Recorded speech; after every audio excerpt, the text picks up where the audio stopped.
Logger Hokan discovers a mysterious entrance to a hidden mountain cave obscured by dense jungle overgrowth.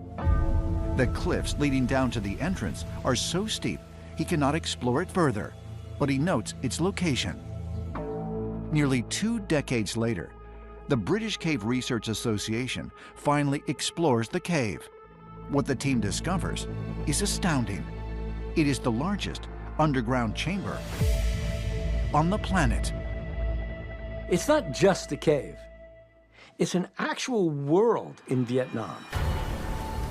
Inside this cave, it's 40 stories high. There's actually an ancient forest. It's got flowing water, not just a puddle or a stream, but an actual river. Inside the cave is an entire growing ecosystem. And it's so deep that it looks like it's an entrance to a whole other reality. This incredible subterranean realm, called the Sơn Đoòng Cave, is estimated to be roughly 3 million years old. It runs through the earth for nearly 6 miles, and numerous areas where the cave ceiling has collapsed allow sunlight to enter, resulting in the growth of trees and other vegetation. But according to area residents, what's most notable about Sơn Đoòng Cave are the strange creatures that are believed to dwell within it. Local residents describe seeing reptilian-type humanoid beings emerging from the Sơn Đoòng Cave, and they believe that they actually live deep inside this cave. What's fascinating about this is that these reptilian-type humanoid beings are similar to the seraphim or the winged serpents in Kabbalistic tradition. The seraphim are said to have gone and lived in the inner earth, according to Kabbalistic teaching.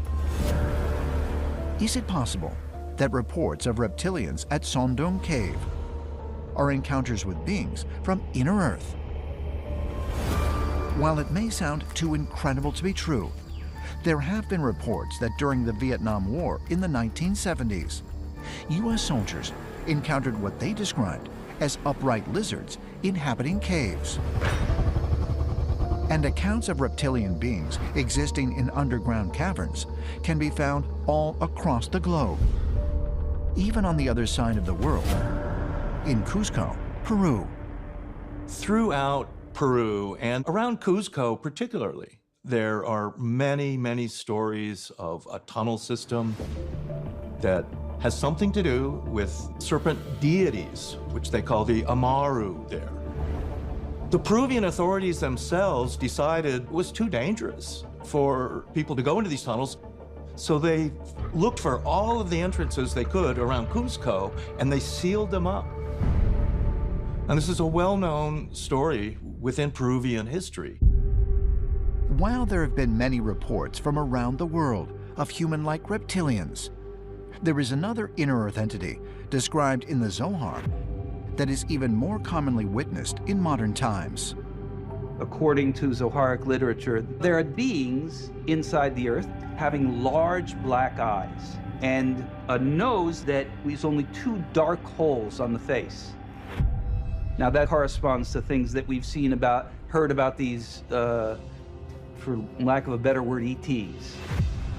There is a lot of evidence that these beings that we think are coming from another planet are not coming from another planet. They're coming from inside our own Earth. The black-eyed entities, commonly referred to as greys by ufologists, are the beings most often reported by alleged alien abductees, many of whom claim to have been taken aboard saucer-shaped craft. Could it be that the so-called flying saucers, so often reported in modern times, are not coming from outer space, but inner Earth?